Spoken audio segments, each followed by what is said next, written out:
tous. Salut tout le monde. Ravi de te revoir Greg. Ouais, ravi de te revoir aussi Benjamin. J'ai l'impression, c'est marrant, j'ai l'impression qu'on n'a pas tourné qu'une seule vidéo aujourd'hui. C'est sûr que là on vous a gâté. Vous avez commencé avec Millennium Falcon Smuggler's Run, on a fait Mission Breakout Guardians of the Galaxy. Et derrière nous, vous l'avez peut-être reconnu, cet immense bâtiment vert qui est symbole du parc Disney California Adventure. C'est évidemment Soarin' Around the World. Alors, et je perds le boîtier en même temps qu'on parle, c'est fantastique. Effectivement, je t'ai coupé, vas-y. Voilà, alors j'apporte une précision directement. Vous reconnaissez ce bâtiment, il y a eu l'attraction Soarin' Over California.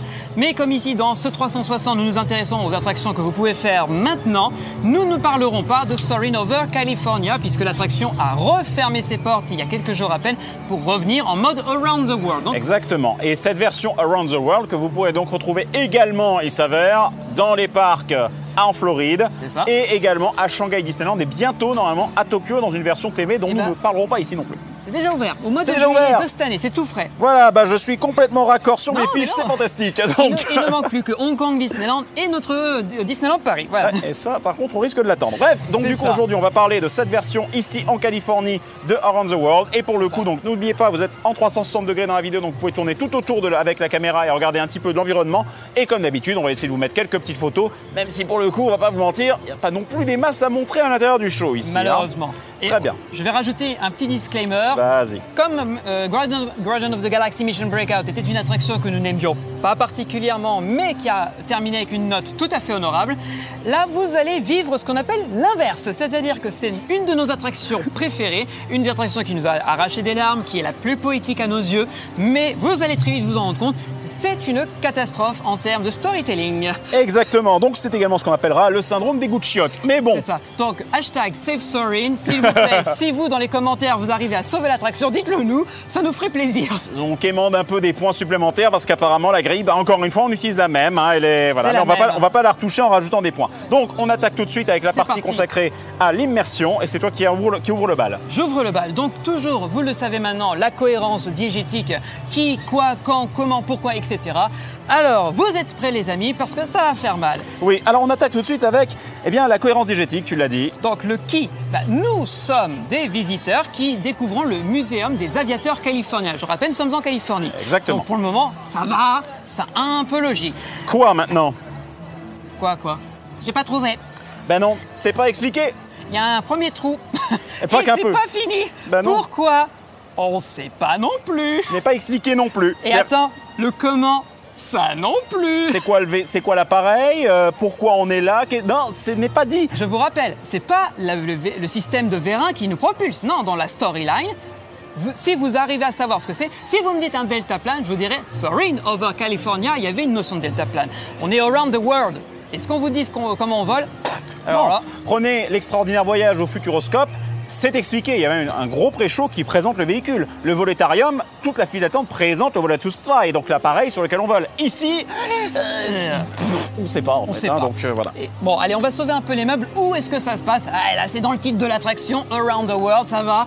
Daft Punk, si vous nous regardez, voilà, on a un peu sauvé les murs. Malheureusement, donc vous l'avez compris, c'est une catastrophe à ce niveau-là. L'attraction est extrêmement poétique, mais nous ne savons pas qu'est-ce que nous faisons y faire, pourquoi nous sommes ici, comment est-ce que nous volons autour du monde.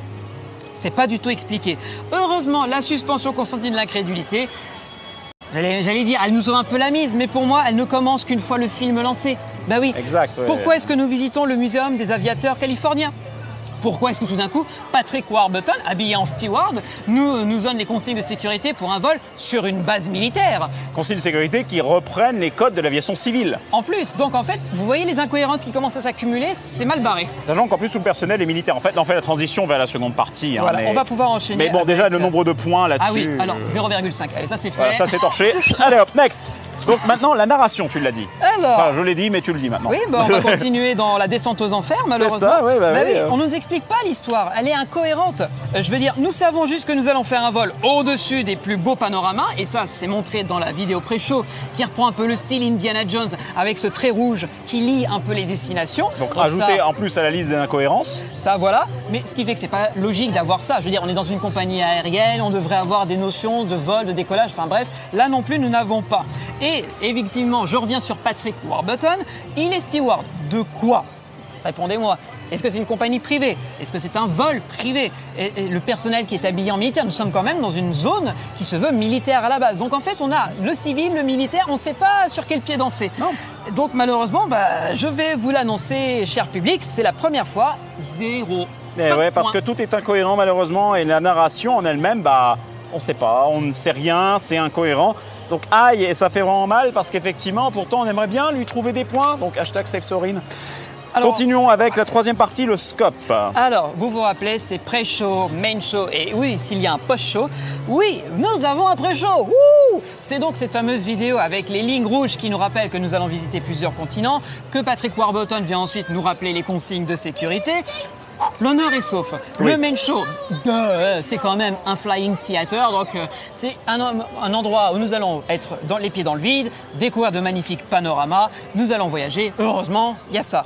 Est-ce qu'il y a un post-show? Eh bien, il est derrière vous, ce superbe accès en béton, ce corridor ici, et tu me retires le câble, désolé. C'est fantastique. Bref, ce superbe corridor qui se trouve juste derrière vous est le post-show de Sorin, ici en Californie. En effet, à part un couloir et un gyrophare, c'est tout remballé, madame. Donc bon, donc ça, malheureusement, pareil, on ne peut pas parler d'attraction pré-show, main show et sans post-show, donc ça ne vaut qu'un seul malheureux point. Exactement. Alors, ensuite, maintenant, le dernier point de l'immersion, la qualité de la production value. Au secours. Non, mais c'est terrible de dire de vivre cette expérience. Donc, oui, effectivement, comme à chaque fois, est-ce que c'est rempli de détails? Est-ce qu'il y a des easter eggs? Comment est-ce qu'on vous montre l'histoire? Est-ce qu'il y a des médias différents qui sont utilisés un peu partout?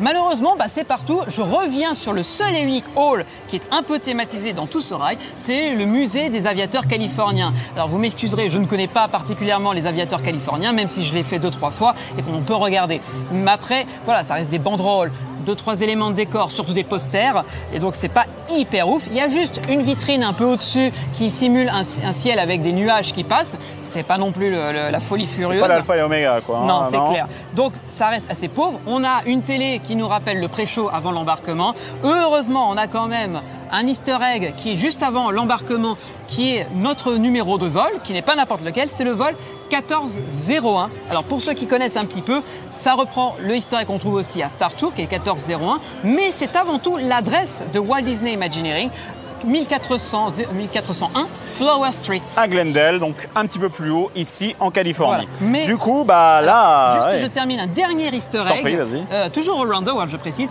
Il y a un Mickey caché qui est composé de 3 montgolfières que nous voyons rapidement dans la zone de l'Arizona, dans Californie, enfin juste à côté de la Californie. Ouais. Mais c'est tout. Je veux dire, pour le reste, rideau, c'est malheureusement assez pauvre. Alors, effectivement, je vais en arriver à la note finale. Le petit easter egg et la petite déco sauvent un peu les meubles, mais malheureusement, je ne peux pas lui donner la meilleure note, c'est impossible. Non. Donc, il s'en sort avec un 0,5. Donc, on arrive à la fin de la partie storytelling. Je ne sais pas si vous vous rendez compte du massacre qu'on a. Ouais, parce qu'en plus, le problème, c'est que dans la production value, il y a également tout le film en lui-même. Et le film, encore une fois, de l'avis de beaucoup de monde. On essaie de se baser aussi sur les avis des personnes. Vous voyez qui sortent là, on a un peu sondé. Et il y a beaucoup de monde qui dit « Ouais, mais ça fait CGI, le Taj Mahal, ça fait image de synthèse. » Ça, tu vas en parler dans la partie tech, ça va piquer, quoi. Ouais, c'est ce qui est con, parce que autant sur un Voletarium, par exemple, certes, ils ont trop travaillé les couleurs pour que ça se voit moins, mais ici, les baleines ajoutées, les ours... La scène du Taj Mahal qui est quasiment plus en CGI. Tout ça, là, aïe, quoi. Donc du coup, la production value, c'est pas bon, c'est pas bon. On sent que là, il y a une évolution technologique, tu en parleras juste après, puisqu'on a un vrai gap. Oui. Mais le problème, c'est qu'à trop vouloir faire du numérique, et ça, c'est un souci qu'on retrouve aussi dans Smuggler's Run et plein d'autres choses, ça fait trop propre, c'est trop lisse. Ouais. On sent que c'est pas naturel. Et c'est paradoxal, parce que quand on parle 3D ou CGI, on se dit, ouais, je peux faire des mondes comme je veux, avec l'architecture que je veux. Le problème technique de ça, c'est que la 3D, l'art de la 3D n'est pas de faire le truc le plus détaillé possible, c'est quelque part de rajouter des imperfections du monde pour donner l'impression que c'est ça qui donne le réalisme, entre autres. Et là, désolé, on passe à côté malheureusement. Donc ouais, ça conclut cette partie. Je vais refermer ma partie storytelling qui est à contre-cœur une horreur. En espérant que la partie technologique sauve un peu les meubles, à toi Greg. Merci, on va essayer.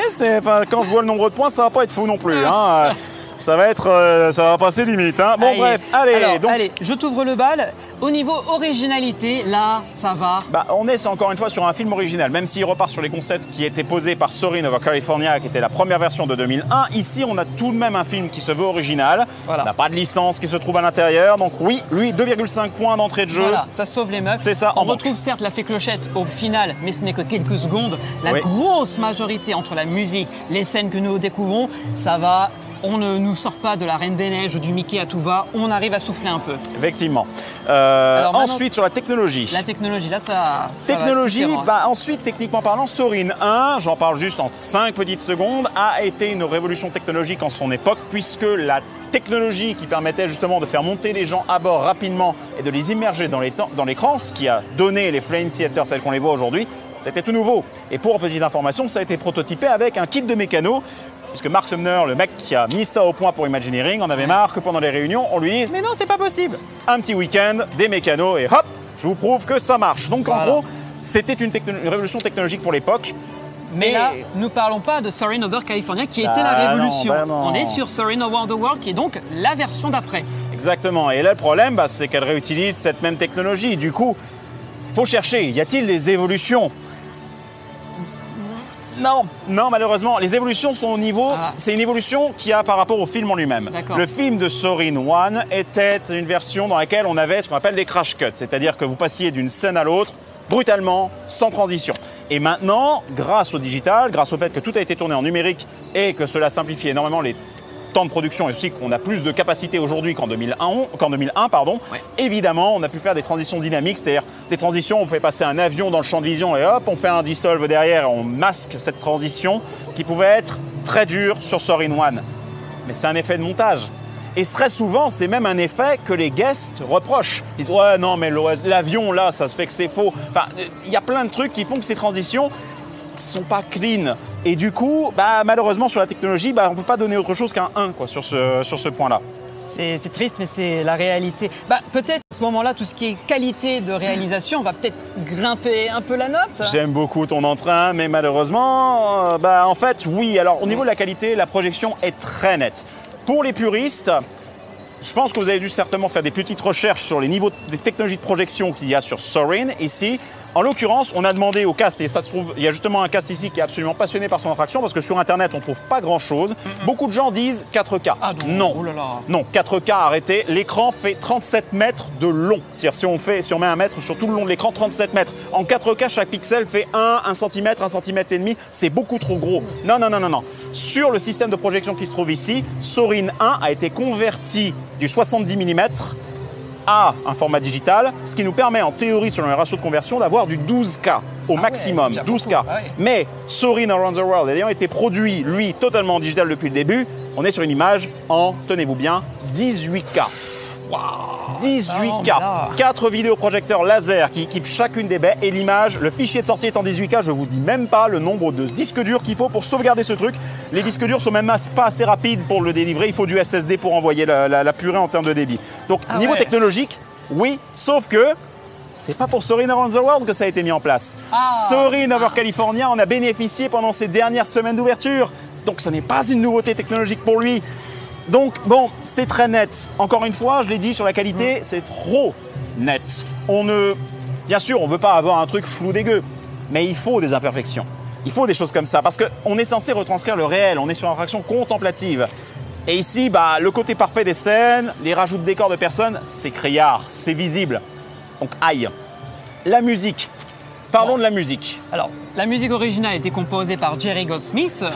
Jerry Goldsmith, qui était un compositeur génial qui nous a laissé des musiques légendaires. Donc, il a créé le thème de Soarin', qui est maintenant très connu. Et pour cette version Around the World, vu qu'il ne pouvait plus être là, c'est Bruce Brothen, que vous connaissez peut-être, puisque c'est lui qui a composé, entre autres, la musique du Visionarium. Et de l'Imagination Institute. Et il a une discographie, mais dantesque. Ce mec est aussi un génie. C'est ça. Mais là, ça sent le cahier des charges foireux. Parce que là, la musique en elle-même, pour ceux qui ont déjà pu voir sur les on-ride, soit qui ont pu le tester, vous savez que sur Soarin', l'intérêt, c'est le crescendo. On est sur du contemplatif, il faut monter en régime. La musique ici, certes, reprend le thème, ça part correctement. Et après, choix a été fait de reprendre des instrumentations locales de chaque pays que l'on visite. Bonne idée a priori. Sauf qu'il y a un petit défaut. Quand on arrive en Polynésie, la musique disparaît quasi complètement. Elle est toujours présente, mais elle casse complètement le rythme. Et il revient petit à petit quand on est au-dessus du Brésil et ça repart quand on est au-dessus de la Tour Eiffel. Mais il y a cette rupture qui donne vraiment une discontinuité complète. Et je ne suis pas le seul à le dire, ça. Et c'est vraiment un gros problème qu'il y a sur cette musique. Le thème est magnifique, mais on perd le rythme. Et ça, c'est vraiment triste. Enfin, sur le light show… La lumière peut-être ouais. La lumière, bah oui, la salle est bien mise en scène. Il y a des effets de décollage qui sont sympas, mais… Ce qui nous intéresse, c'est ce qui est sur l'écran. C'est pas les trois loupiottes qui clignotent qui sont… Donc là, pour le coup, malheureusement, sur la technologie, la qualité, pardon, bah, on est à 1, quoi. Il n'y a pas de… Enfin, bon, eh bien, de la même façon que sur la partie immersion, il y avait un petit canard boiteux, hein, la partie narration qui s'est tapé un 0. Bah là, la musique avec les violons, c'est parfait. Ah, c'est le moment triste. Oui, parce qu'il nous reste un dernier élément dans la partie technologique qu'on doit aborder, c'est est-ce que le camouflage est présent? Et là, ça va être terrible. Bah non, parce que là, on a le syndrome de dire « Regarde, c'est super, on voit tout !» Voilà, bah oui, la salle en elle-même est brute de décoffrage. Alors c'est super si vous êtes un fan, parce que la technologie qu'il y a là-dedans, c'est de la folie. Ça pèse, je ne sais pas combien, de dizaines de tonnes pour véhiculer 87 personnes, les mettre quelques secondes à peine face à l'écran et les faire bouger et tout. Le défaut, c'est qu'on voit tous les moteurs électriques, les gaines d'alimentation, tout. Et ça, bah, ça fait qu'il n'y a pas de camouflage du tout sur Sorin. Du coup, bah, on se retape à nouveau un 0. Ah là là. Aïe, aïe, aïe. Donc ensuite, là, ça confirme. Nous, on aime sa réaction parce qu'effectivement, c'est une attraction très poétique. La musique du 1 était fantastique. Et même sur le 2, c'est une très bonne attraction encore. Mais là, sur la grille, on ne peut pas faire mieux. On peut pas, voilà, là ce que vous vivez en ce moment, c'est le cas typique de la partie cœur parle, mais la partie vraiment à plat, c'est-à-dire que vous-même, vous pouvez l'essayer chez vous, trouver les réponses. Vous allez vous rendre compte très vite qu'on n'a pas réussi. Il y a eu tellement de choses qui nous ont manqué et quand on a analysé, et pourtant on a fait déjà l'attraction 3 fois, on a connu celle de Floride, on a essayé de la refaire plusieurs fois. On a vu les deux versions. On a vu les deux versions, ce qui est quand même une chance. On a vu de la concurrence aussi, Voletarium notamment, qui a mis la barre très haut. Et à chaque fois on se disait, mais si, il doit y avoir des moments. On a essayé, ça a été même un gros débat sur la cohérence avec Patrick Warburton. On en a quand même discuté pendant un moment. Ben non, on n'a pas réussi à se mettre d'accord. Exact, et le total final, la note finale fait 6,5 sur 20.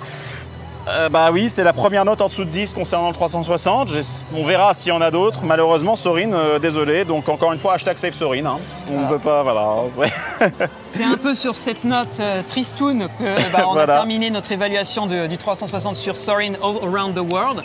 Ça ne veut pas dire que c'est une attraction qui est mauvaise, ça veut juste dire que d'un point de vue storytelling et d'un point de vue technologie, le cahier des charges n'est pas rempli pour avoir une véritable immersion et un moment de waouh qui nous fait oublier que nous sommes à Disney California Adventure. Voilà. Maintenant, encore une fois, on arrive en fin de batterie sur la caméra. Du coup, ce que l'on vous conseille de faire, bien sûr, c'est de venir ici la tester ou de vous faire votre propre opinion. Et sur ce, eh bien, on va refermer cet épisode. Merci à toi, Benjamin. Merci. Retrouvez-nous sur tous les réseaux sociaux, que ce soit Facebook, Twitter, Instagram, Puissance Park. Évidemment, nous avons le podcast qui sort régulièrement sur tous vos réseaux sociaux préférés. Nous nous retrouvons sur YouTube. Merci Greg de m'avoir accompagné pour cette évaluation. On se retrouve très vite pour un autre 360 et je vous dis à plus. À bientôt. Salut.